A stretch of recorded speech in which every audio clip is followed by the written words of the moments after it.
Trevor goes on a walk to the middle of the woods, so he can ponder with the viewer. What the hell are you doing with your life? Instead of being a moment of self-reflection, where he questions his past self to arrive at a new understanding about his life, What can I say to you? it is simply him giving you a rundown of everything you have already seen, under the pretense that he's conflicted about his life with Sypha. He was a lone wolf with not much of a future to look forward to, and now he has a partner, meaning his situation is changing and therefore his outlook in life is being challenged, which would be a really interesting thing to explore if any of it was even there. Not only this conundrum is not even implied at any point, his life did not change that much. He's still excommunicated, moving from town to town, making a living out of whatever he can, and his girlfriend is completely into that. They have not spoken about settling, starting a family, or anything of the sort. In that conversation they had in episode 3, he gave no indication of wanting the quiet life, nor the busy life for that matter. He's just there, looking bored, entertaining Sypha's antics. They've built nothing to support this. In fact, they might have done the opposite, as both of these scenes are contradictions. While Sypha's journey was to become more adventurous and self-confident, and less diligent to the point of behaving like a child, which contradicts her behavior back in season 2. If you two can manage not to kill each other while I'm gone. Oh, please. We're not children.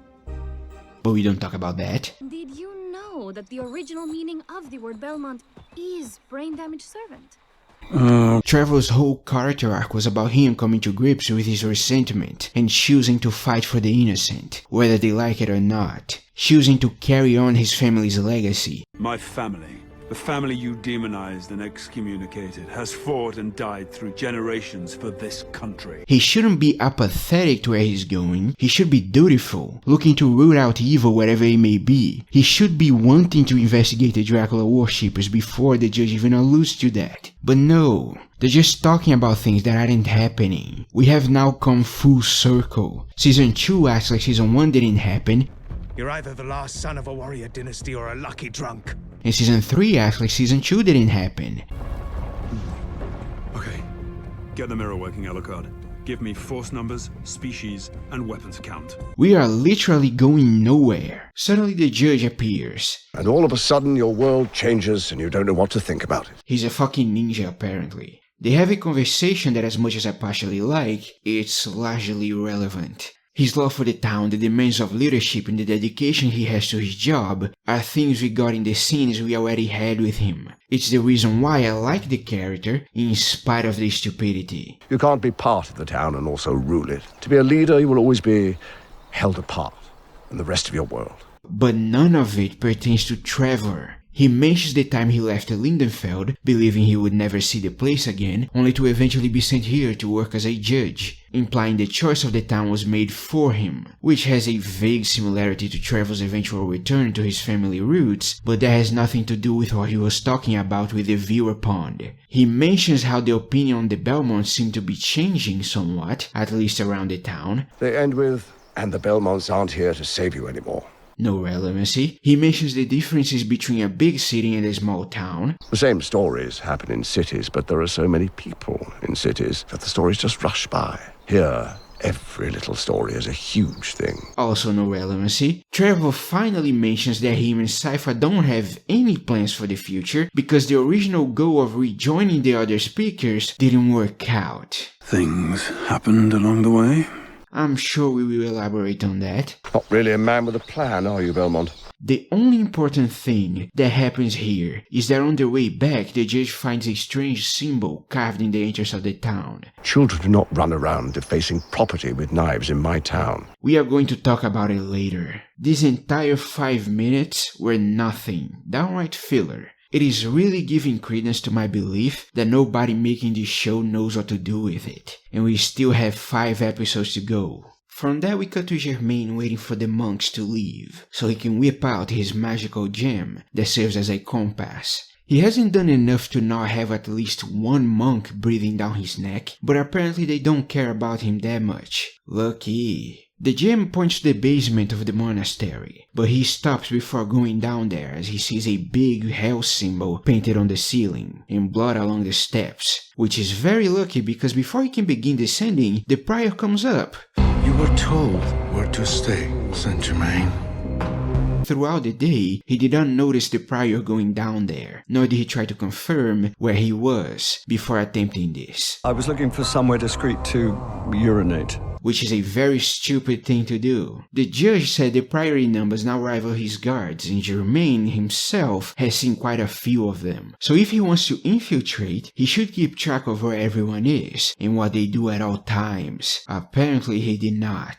He manages to weasel his way out of the situation, which he shouldn't be able to do since he's already breaking the prior's trust, and the best he could come up with is pretending to be looking for a bathroom. Well, I recently spent time in the free imperial city of Frankfurt, where public toilets are often accessed by... We all know where the bathroom is. It's in the shitting corner. I guess the prior kind of forgot, so he just lets Germain leave to do it in the town. Lucky. Public toilets. Idiotic! As he walks, thinking to himself, Sypha approaches. She can tell he's a magician and is trying to hide that, so she makes a veiled threat in order to get some information out of him. You've made no secret of it.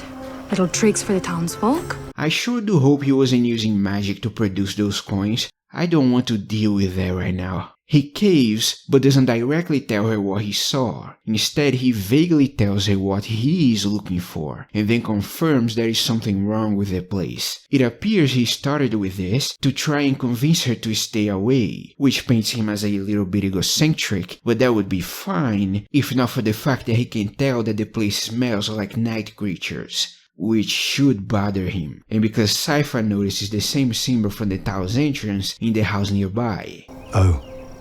That's worrying. According to both our scholar magicians, it is the alchemical sign for Saturn, lead, which signifies transformation and redemption, and the scythe, which signifies time and the harvest. And when asked about it, Germain confirms the story about the armbands. The night creature that attacked the priory. Did it give them this one too? Now, instead of grabbing all of that information and immediately invade the place, they decide to have a conversation about God and the Tower of Babel bullshit from the previous season. On today's evidence, I wonder if Christianity hasn't gone out of fashion. Oh, God was terrible. He was fierce and jealous, but Yeshua the Christ, his sacrifice was a lesson in how to love It is just as irrelevant as back then. Trevor arrives and tells them that he saw that mark too. Germain apologizes for his prior behavior, as he was trying to find out if they were there for similar reasons. And when asked about said reasons, he simply says it's personal. Obviously, Trevor wants to know more, so he politely forces Germain to go to the tavern and talk. Oh, he wouldn't really slit your throat. But I could kill you by looking at you. The only reason why you are alive right now is because the plot saved you multiple times. Don't push it. From there we cut to Alucard training Sumitaka on how to die to every enemy they face.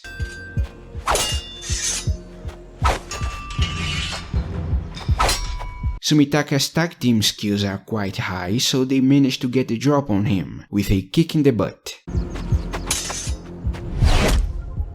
Hey! Yeah, sure. I buy that. Then they all fall to the ground, laughing and joking and playing around because they are friends and relationships are deepening.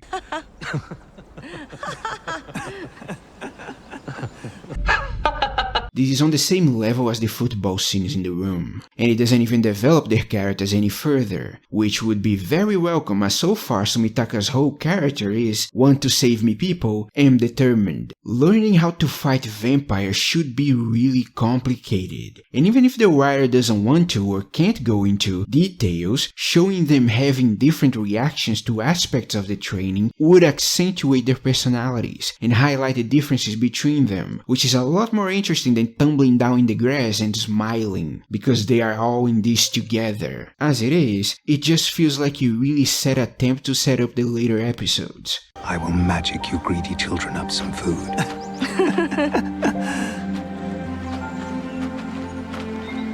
We will get there. Back at Lindenfeld Tavern, and after some quirkiness... Are you really an ale-drinking magician? I'm developing a taste for your things in life. She means me. I mean him. Well, a rounded education is a good thing. The stories I could tell you about my days in the slums of Paris, and that one marvellous night.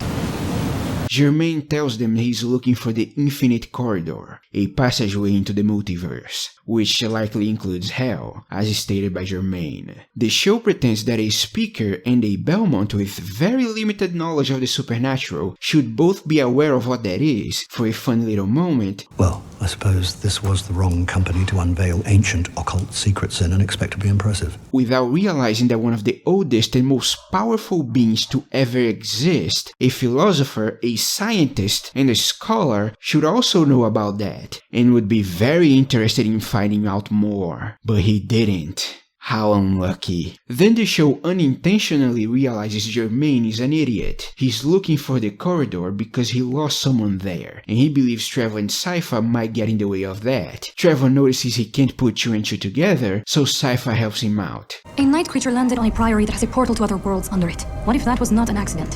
What if it never left? Well, Shit. I did not mention that in my Season 2 video, but Hector at one point says demons can either reproduce among themselves or be created by acts of wild magic, as he puts it. Before the war, night creatures were simply a species in hiding.